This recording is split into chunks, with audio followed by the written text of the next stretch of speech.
Hello again. I'm out and about in the fields around our home in Cambridgeshire.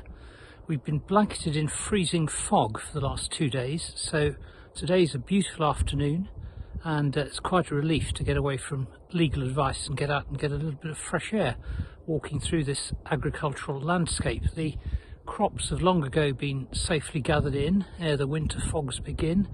But I've been reflecting really on the issue of agriculture in the context of the government's plans for zero carbon and of course a much greener economy. Now plainly it's possible for farmers to provide environmental benefits in what they do. I think we all applaud that, and moving away from support schemes which simply reward owning land to actually doing something for the public benefit on it in terms of environmental improvement. However, it's also completely unrealistic, I think, to suggest that farmers are ever going to get away entirely from the business of raising livestock and growing crops. If we had a national crisis which hindered food imports, I'm struggling to think what that might possibly be just at the moment, then I think we'd soon recognise the value of domestic agriculture.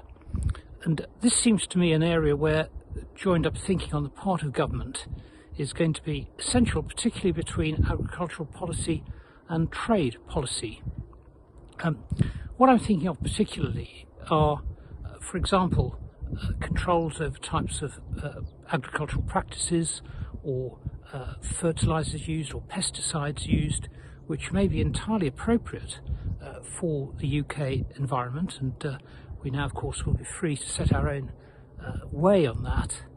But of course farmers operate within a highly competitive market internationally, and so if that involves extra cost for them in growing their crops, then they're going to lose out, aren't they, to imported crops which don't meet the same standards, unless of course some import standards are set in relation to those crops. And this is where I think we run into potential conflict with the UK trade policy in seeking to want to do, understandably, as many trade deals as possible to improve the country's economic position following Brexit, and to achieve cheap food and cheap goods, or as cheap as possible food and goods.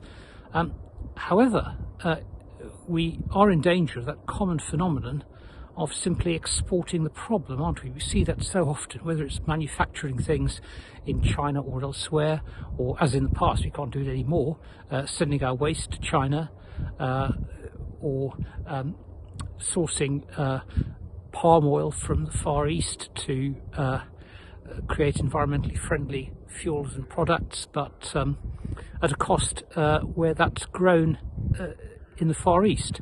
So we've got to have a sensible trade policy, I think, which recognises what we're trying to achieve and works in harmony with the standards which we're setting for our own domestic agricultural, or indeed any other sort of production. So a plea for joined up thinking. It's a highly intelligent process is going to be needed to make all of this work. So I'm very hopeful that we'll see that in 2021 from the government as they embrace the brave new world of the end of the transition period and freedom from the so-called shackles of the EU. There we are. That's my thought for the day. It may be the last one before Christmas. Perhaps I will try and fit one more in next week. We'll see how we go. But anyway, I wish you all every happiness in the run-up to Christmas. Stay well and enjoy yourselves. So goodbye for now.